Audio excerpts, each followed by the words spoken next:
Маста хора, аз съм Slender Gaming, както ви обещах. Това е третия клип за този ден и втория за този час. Това не се случва никога сега за мен, дори в старите ми канали. Добре, както обещах, днес ще ви покажа как да работите как да се чувате на Bandicam и да снимате повече от 10 минути без да купувате нищо. Добре. В принцип ще ви трябва ключ. За него, ако нямате и всъщност ако не знаете кой е, можете да ме добавите в Skype. Ще бъде в описанието, даже ще ви излезе на екрана. Добре. Сега трябва да пристъпим за стъпка. Първо ще ви покажа как да се чувате, защото има хора, които не знаят. Само да се отвори. Така. И ето. Сега. За да се чувате, трябва... За да се чувате, трябва да отидете на настройките. Където пише, ето тук. Настройка. После. На звук. Запис звук. Ще ви записва и звука. Аз поне така го знам. Така.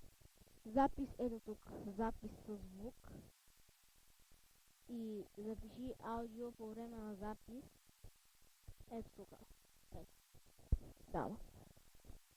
Ако нямате Bandicam, ще има линки за изтеглянето долу в описанието.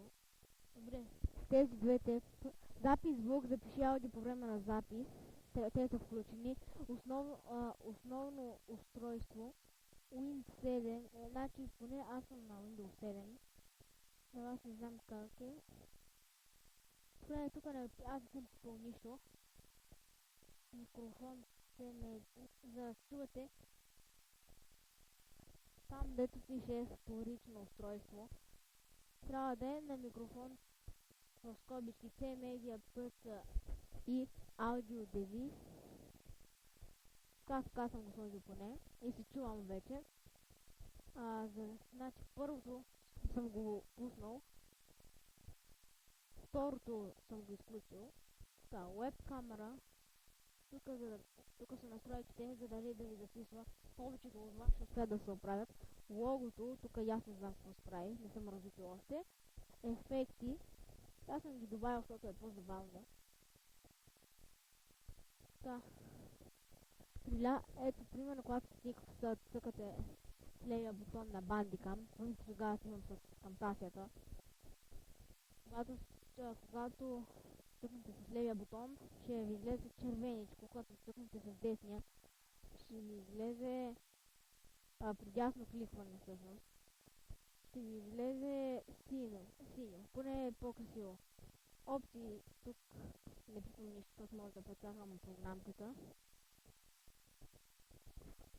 Добре. И така, трябва да направите. Добре. Сега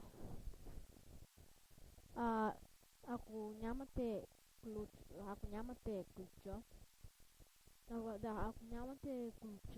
можете да ме добавите в Skype. Той ще е в описанието и даже преди малко ви излезе на екрана. И ето тук. Добре, аз ще го оставя тук. Добре. Ако нямате и Bandicam, линк за програмката ще има в описанието. Добре, това беше. Добре, сега това беше. Добре хора, това беше. Аз бях Slender Gaming. Ако ви е харесал или съм ви помогнал, можете да харесате клипа или да се абонирате за мен. Добре, аз бях Slender Gaming, много казвам и до скоро.